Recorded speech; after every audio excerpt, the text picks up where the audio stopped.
नमस्कार, मैं VD Agarwal chartered accountant.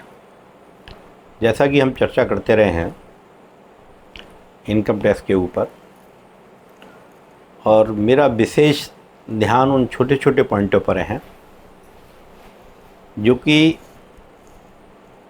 बहुत छोटे हैं और सामान्यतः लोगों के ध्यान में नहीं आते, लेकिन उसके फाइनेंशियल कॉन्सिक्वेंसेस काफ़ी गंभीर होते हैं, काफ़ी फाइनेंशियल लॉस होता है। तो आज का जो सब्जेक्ट हम ले रहे हैं वो ले रहे हैं जीएसटी के ऊपर, जिसके अंदर जो बायर है और जो सेलर है और गवर्नमेंट है, 3 लोग हैं। तो बायर ने अपनी जिम्मेदारी को निभाना है, सेलर ने अपना काम करना है और सरकार ने अपनी रेवेन्यू लेनी है। तो कहीं किसका डिफ़ॉल्ट क्या है, बायर का क्या फ़ॉल्ट है, या टाइमली पेमेंट नहीं करे तो उसको की कंसिक्वेंसेस क्या हैं, आज हम उस पर चर्चा करेंगे। तो section 16(1) of the central goods and service tax ये प्रोवाइड करता है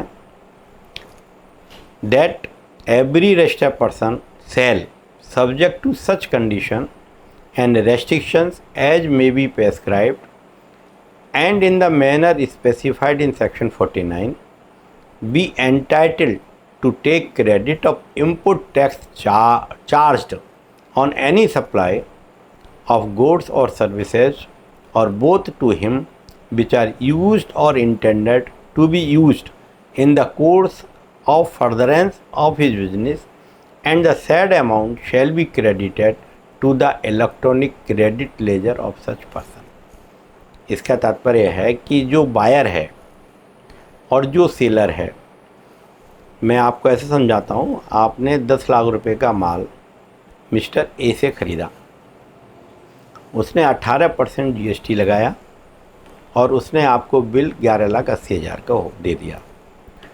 तो जो बायर हैं, मैं बायर हूँ, तो मैंने 11,80,000 रुपये का पेमेंट करना है। तो ये सेक्शन 16(1) कहता है जब मैं पेमेंट करूँगा तो इसमें जो जीएसटी लग रही है वो जीएसटी मेरी और लायबिलिटी में से कम हो जाएगी। मान लो मैंने माल बेचा और उसमें मेरे पास 18% जीएसटी से 9 लाख रुपये लायबिलिटी मेरी बनती है, और ये 1,80,000 रुपये जो मैंने परचेज़ किया, तो मेरी ये लायबिलिटी कम हो जाएगी और 7,20,000 रुपये मुझे देने पड़ेंगे। तो ये बायर और सेलर का वो है तरीका है किस तरीके से ट्रांजैक्शन को हम एडजस्ट करेंगे। सेक्शन 16(1)(b) कहता है जब आपको सर्विसेज मिल गई, आपने जो माल ख़रीदा वो मिल गया, या आपने कोई सर्विसेज ली वो सब मिल गई, तो आपकी क्या जिम्मेदारी बनती है। इसका जो रेलेवेंट पोर्शन है सेक्शन का वो मैं पढ़ के सुनाता हूँ। He has received the goods और सर्विसेज और बोथ, एक्सप्लेनेशन है, for the purpose of this clause it shall be deemed that the registered person has received goods और एज द सेम केस में बी सर्विसेज, मतलब goods हैं या service हैं आपको मिल गई हैं, where the goods are delivered by the supplier to a recipient of any other person on the direction of the registered person, whether acting as an agent or otherwise, before or during the movement of goods, either by way of transfer of documents or of title of goods or otherwise, where the services provided by the supplier to any other person on the direction of and on the account of the registered person। मैं registered person हूँ, मैं GST में registration है और मैंने order किया, order करके supplier ने माल दे दिया। मैंने कहा कि मेरे गोडाउन में माल दीजिए, तो उन्होंने मेरे गोडाउन में दे दिया। यदि मैंने ये कहा कि आप इसकी डिलीवरी मेरे एजेंट को दे दो और उसने उस एजेंट को दे दी, तो उसका जो परफॉर्मेंस है पूरा हो गया। अब ये तो ट्रांजैक्शंस हो गया। अब प्रश्न है कि यदि आपने डिले पेमेंट किया है पार्टी को और आपने अपना ऑब्लिगेशन पूरा नहीं किया है, तो क्या लायबिलिटी आने वाली है। तो सेक्शन 50 कहता है interest on delayed payment of tax every person who is liable to pay tax in accordance with the provisions of this act or the rules made thereunder, but fails to pay the tax or any other part thereof to the government within the period prescribed, shall for the period for such the tax or any part thereof remains unpaid, pay or his own interest on such rate not exceeding 18% as may be notified by the government on the recommendation of the council. This is set out in the second provision of section 16(2) of GST Act, that be rule 37 of the GST Act. इसके अंदर मेरी liability है और मैंने GST का payment करना है और मैंने यदि पेमेंट नहीं किया है तो उस पर इंटरेस्ट चार्ज हो सकता है, वो 18% होता है। अब मेरा जो रेफरेंस है, जिस संदर्भ में मैं बात कर रहा हूँ, जो बायर है और बायर सेलर को पेमेंट नहीं कर रहा, मतलब मैंने 10 लाख रुपए का माल ख़रीदा और मैंने सेलर को पेमेंट नहीं की, तो क्या होगा? तो इसका मैंने एक क्लैरिफिकेशन दिया है, क्योंकि ये जो प्रोविज़न है इंटरेस्ट का, डबल टैक्स लग रहा है। बायर की लायबिलिटी ना होने के बावजूद भी उस पर इंटरेस्ट लगाया जा रहा है। इसका इलस्ट्रेशन ये है कि यदि मैंने पेमेंट नहीं किया तो मुझे जो है इनपुट क्रेडिट नहीं मिलेगा। जैसे मैंने पहले एग्जांपल दिया था ना, जैसे मान लो मेरी जीएसटी की लायबिलिटी 50 लाख रुपए है और मैंने ये माल ख़रीद लिया, तो मैंने 1,80,000 रुपये मुझे इनपुट क्रेडिट मिलना था, वो इनपुट क्रेडिट नहीं मिलेगा मेरी लायबिलिटी में से। तो एक तो जो होगा, मेरी लायबिलिटी बढ़ गई, मतलब लायबिलिटी इन द सेंस कि मुझे ग्रॉस पेमेंट करना पड़ेगा, मुझे मॉडबेट का क्रेडिट नहीं मिलेगा। दूसरा, जो इनकम टैक्स के अंदर सेक्शन में भी, अंडर सेक्शन 43B के अंदर भी ये मेरी इनकम की गणना करते समय डिसअलाउ हो जाएगा। यदि मैंने ये पेमेंट स्टिपुलेटेड पीरियड में नहीं की है तो मेरी इनकम टैक्स की लायबिलिटी बढ़ जाएगी। तो जैसे मैंने पहले भी बताया कि मुझे आईटीसी का क्रेडिट नहीं मिलेगा और मुझे ग्रॉस पेमेंट करना पड़ेगा, और यदि मैंने 180 दिन के अंदर पेमेंट नहीं किया सप्लायर को, तो क्या होगा? मुझे इनपुट क्रेडिट तो रिवर्स होगा ही होगा, साथ साथ जिस दिन तक मैंने पेमेंट नहीं किया उस दिन पर 18% ब्याज लगेगा। कब से लगेगा? जब से आप डेट ऑफ इनवॉइस से। वैसे नॉर्मल कोर्स में बिल मान लो 1 अप्रैल में आया तो मैं 180 दिन के अंदर पेमेंट कर सकता हूं, तो कोई ब्याज नहीं लगेगा। लेकिन मैंने 180 दिन में पेमेंट नहीं की, सितंबर के बजाय अक्टूबर में पेमेंट की, तो मुझे 7 महीने का ब्याज देना पड़ेगा। तो ये जो मैंने एग्जाम्पल दिया है, इस एग्जाम्पल के अंदर यदि मैंने पेमेंट नहीं की और 1 साल से ज़्यादा पेमेंट है, मतलब जो भी पीरियड है, इस केस में जो एग्जाम्पल दिया है वो उसमें 546 दिन की डिले है, तो उस पर ब्याज लग जाएगा। तो ये एडिशनल लायबिलिटी वायर की बनेगी। और इनपुट का क्रेडिट जो है जब मिलेगा, जब मैं सेलर को पेमेंट कर दूंगा। अब ये जो व्यवधान है, जो एक्ट है, इसका लॉजिक क्या है? ये लॉजिक बड़ा सिंपल है। यदि बायर माल खरीदता है और सप्लायर को पेमेंट नहीं करता है तो, और अपना इनपुट क्रेडिट ले लेता है, तो सरकार को इसमें लॉस होता है। क्योंकि क्या है, जो जीएसटी सेलर ने कलेक्ट किया वो उसने जमा कर दिया और बायर ने अपनी लायबिलिटी से वो घटा लिया, तो रेवेन्यू को इसका लॉस हो गया, क्योंकि प्लस माइनस 0 हो गया। इधर वहाँ तो पेमेंट हुआ, लेकिन आपने इनपुट क्रेडिट भी ले लिया, आपने जीएसटी का भी फ़ायदा ले लिया, तो सरकार को इसका लॉस हो गया। तो ये इसलिए इसका ये लॉजिक है आपको क्रेडिट ना देने का।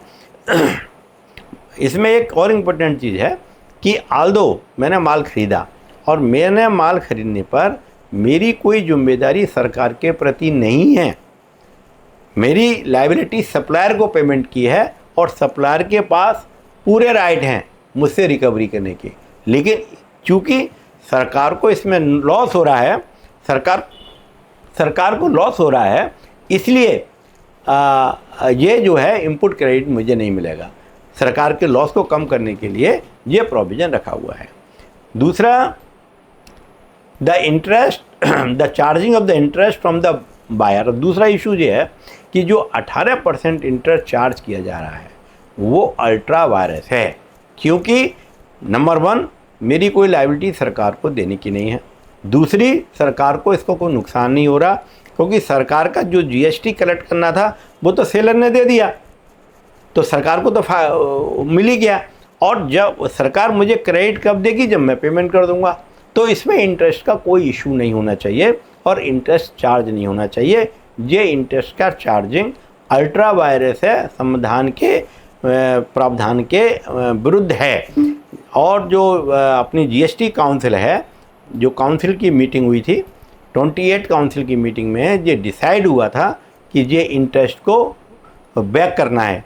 इन case of the recipient fails to pay the due amount of the supplier within 180 days from the date of the issuance, the input credit availed by the recipient will be reversed. What liability to pay interest is being done away with, but till now this is not implemented. So it is very much this is very much harmful, and it is a loss to the trader. Therefore, it is need to take to implement this provision, this recommendation of the council immediately. ये trade association को भी इस मामले में move करना चाहिए और सरकार को प्रेस करना चाहिए कि ये प्रोविज़न हटाया जाए। There are certain provision decided by the different court. Supreme court ने डिसाइड किया है कि laws that are illogical, because ये लॉ इलॉजिकल है, सरकार को कोई नुकसान नहीं है, सरकार से ने मुझसे पैसा नहीं ले रहा है, नहीं लेना है, और charging of the interest is unlawful, ये ठीक नहीं है। तो सुप्रीम कोर्ट ने डिसाइड किया है लॉज दैट आर इलॉजिकल और unreasonable, particularly those enacted by the subordinate or delegated bodies, can be deemed ultra vires beyond the powers of the Constitution, especially if they violate the fundamental right of core principles of the Constitution. This principle is rooted in the doctrine of ultra vires. This essentially means that any action taken by the body must be within the scope of legal authority. Therefore, the charging of the interest is not in accordance to the Constitution in my view, and it is required to implement the recommendation made by the council. In another case also, contrary in the nature, amending act is ultra vires being irrational and arbitrary. एक और case में भी ये सारे supreme court के decision है। Supreme court ने decide किया to understand the controversy raise nexus with the object sought to be achieved and thus ultra vires. तो therefore in view of these decisions बहुत इम्पोर्टेंट है कि काउंसिल की recommendation को तुरंत इम्प्लीमेंट किया जाए। इवन सेट ने भी डिसाइड किया कि एवरी इरेगुलरिटी और deficiency during the course of inspection does not call for initiation of penalty proceedings. The purpose of inspection is to advise the entity to cure the lapse and that have been found. If any serious lapse is discovered, then the penalty upon can be taken. In this तो ये अपने STAT set का decision है। तो हालांकि इससे relevancy direct related नहीं है, लेकिन ऑब्जेक्टिव वही है जो कि ऊपर डिफाइन किया हुआ है। In view of that it is my humble submission to the regulators कि ये जो इंटरेस्ट चार्ज किया जा रहा है इसको रोल आउट किया जाए और काउंसिल की रिकमेंडेशन को इम्प्लीमेंट किया जाए। कोई भी लॉ को इम्प्लीमेंट कराने के लिए डिटरेंस की ज़रूरत होती है। ये डिटरेंस नहीं है तो लॉ अप्लाई नहीं हो सकता। तो इसलिए इट इज़ नेसेसरी कि there must be sufficient teeth to implement any law, but the law should be reasonable, rational and logical. GST का जो एक्ट है वो चेन बेस्ड है। GST chain based tax credit system है, जो क्योंकि एक आदमी कलेक्ट कर रहा है, दूसरा आदमी दे रहा है, एक आदमी ने पेमेंट किया, दूसरे आदमी को उसका फ़ायदा हो रहा है, जिसको हम मॉडरेट कहते हैं। तो GST works on the chain system. If one link fails the whole credit system collapses. If a seller collects tax but does not deposit it, the system fails.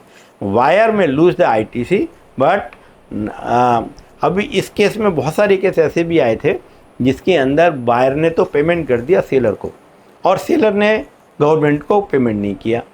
GST department ने वो पैसा buyer से recover करने की कोशिश की, matter high court में गए, बहुत से हाई कोर्ट ने डिसाइड किया नहीं, it is the responsibility of the seller और सेलर ही उसको जमा करेगा और government can collect the revenue from the seller only. तो हाई कोर्ट ने इस संदर्भ में डिसाइड किया हुआ है।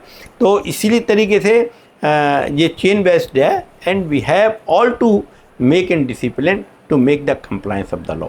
मैं समझता हूँ ये बहुत छोटा सा सब्जेक्ट है, लेकिन not making the payment by the buyer to the supplier within 180 days, the cost of the buyer has increased. Therefore, I understand that every buyer should follow the principles as laid down, but so far the interest concern is concerned, the department will definitely look into as per the recommendation of the council, and moreover it is not in accordance to the constitution. मैं समझता हूँ कि मैंने एक छोटा सा subject है आपको बताने की कोशिश की, ये आपको उपयोगी होगा। यदि आपको इस संदर्भ में कोई क्वेरी है तो आप मुझसे पूछ सकते हैं, मेरे मोबाइल पर बात कर सकते हैं, मेरे मेल आईडी भी दे सकते हैं। धन्यवाद।